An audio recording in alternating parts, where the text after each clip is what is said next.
Six Flags has just announced all their new attractions for 2024. I like some of them, but I really hate some of them. I think I could do a better job showing you than telling you. Over the past year, whether it be because COVID or budget cuts, Six Flags hasn't added anything notable to their parks. That's why this is important, because this is the first time in a while that Six Flags has added anything worth talking about. And we've got a lot of announcements ranging from small flat rides to really cool roller coasters we haven't seen before. Some of which I'm actually really excited for, while others, oh, this is what I need.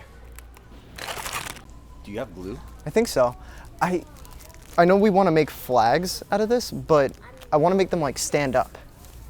And I can't do that with popsicle sticks. You can make a base with glue. Could we? I don't think that'll work. Bingo. But what I was getting at is there were a lot of things that I'm actually really excited for. And then there's a lot of things that I'm not excited for, like at all.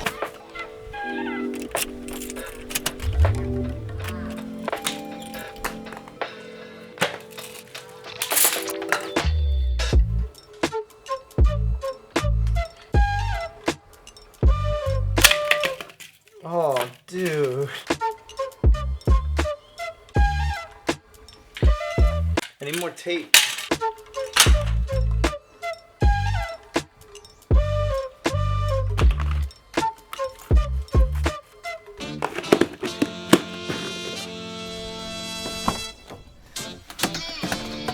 I feel like I see so many people getting excited for these attractions, and I don't want to be a jerk, but I don't even think half of them are worth building up hype for. And it's not like they're bad additions. They're good rides, but I'm just looking at it and it's like these are things that the park should have been doing 5 years ago. Let me show you what I mean. Money like your Spotify, boy, I got 10 streams.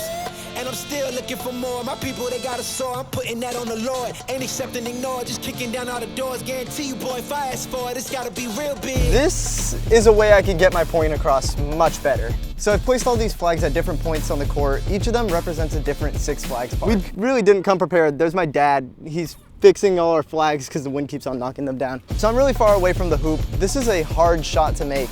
And that's what this flag represents. Not the fact that it's a hard shot, but this flag represents an announcement that was very hard for me to even care about. And so as I get closer and closer to the hoop, I get towards the announcements over here, and these announcements are so much better. They're practically a slam dunk in basketball terms. I'm at half court. This is the worst shot. And I think Six Flags America is gonna be the perfect park to represent the worst shot. It's not even a bad park, but it's what they did. See, they gave the whole land a retheme and they gave it a new flat ride, which was great. But they took this old roller coaster that no one really cared about before and they slapped some paint on it. And then they changed the name to Suspended Coaster. And I just don't get that. And so this is gonna be the worst shot. And my ball's flat, of course. Airball. Okay, so now we're at the 3-point line and there's two parks here. The first one, we have Six Flags Over Texas. This one I actually thought was pretty cool. They have two log flumes, and so they closed both of them. And what I hear is they're merging them both into one to make, well, the world's longest log flume. So it's not quite as useless as the half-court shot. That's why I gave it a 3. I still suck though. Here's my chance for redemption.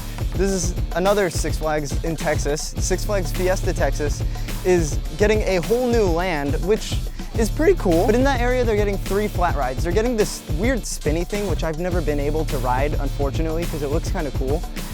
They're getting a drop tower and they're getting a monorail. So it'll be a cool area. I just feel like it's missing something, and that's why I can't justify giving it anything closer than a 3. Here's hoping I make it this time.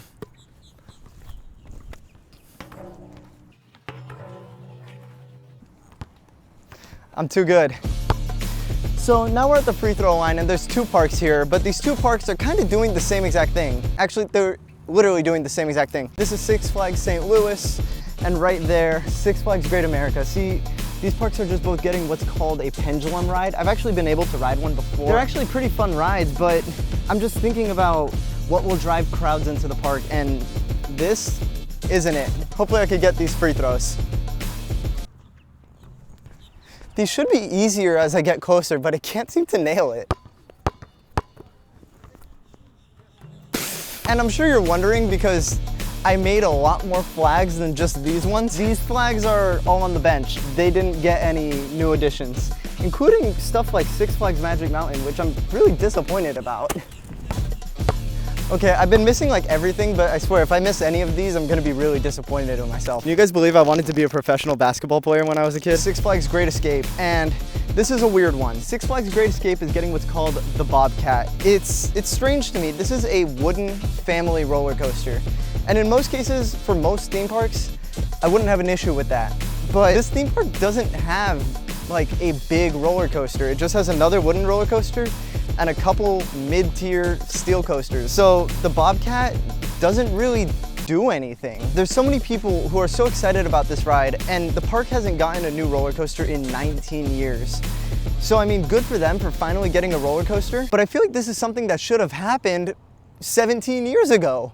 You can't praise a park for getting the bare minimum. They should have just done this a long time ago. No looker. Swish. That's why you didn't hear it. So these are the last two. This is Six Flags Great Adventure and Six Flags Over Georgia. These are exciting. Very exciting. Not only are they gonna have new roller coasters with Six Flags Great Adventure getting the Flash Vertical Velocity, Six Flags Over Georgia is getting a new roller coaster called the Ultra Surf Coaster. This is super cool because these are both very unique models that have never been seen before in the US. And for Georgia's, it's never been seen before, period. So these are really, really cool rides, and they're really unique rides. I'm really excited about this Ultra Surf Coaster because I recently had the pleasure of visiting Six Flags Over Georgia, and I gotta say, when I visited, I loved the park, but it was just missing something. When I visited, there was a void, there was something missing, and that's what this is gonna do. This is gonna fill that void perfect. There is one downside to these that I am very concerned about. Both of them run one train operations, meaning there's only one train on the track, and I feel like there's gonna be really long lines for both of these brand new attractions. But both Six Flags Over Georgia and Six Flags Great Adventure totally have slam dunks on their hands. As soon as he out and finished his bid, we finna do it bigger than anybody ever did. The odds is real big, job that's real big. Satan trying a little, my God is real big. Stayed up on the ground and the cards is real big. I gotta do it big, the only way that I can live. And I Don't show how that really got filmed. I can't dunk. Ready? Yep, 3, 2, 1, go. Hold on. Ready? real big. I gotta make it just for my kids and for their kids' kids. That's wealth years and years. Promise my brother soon as he out and finished his bid, we finna do it bigger than anybody ever did. The odds is real big.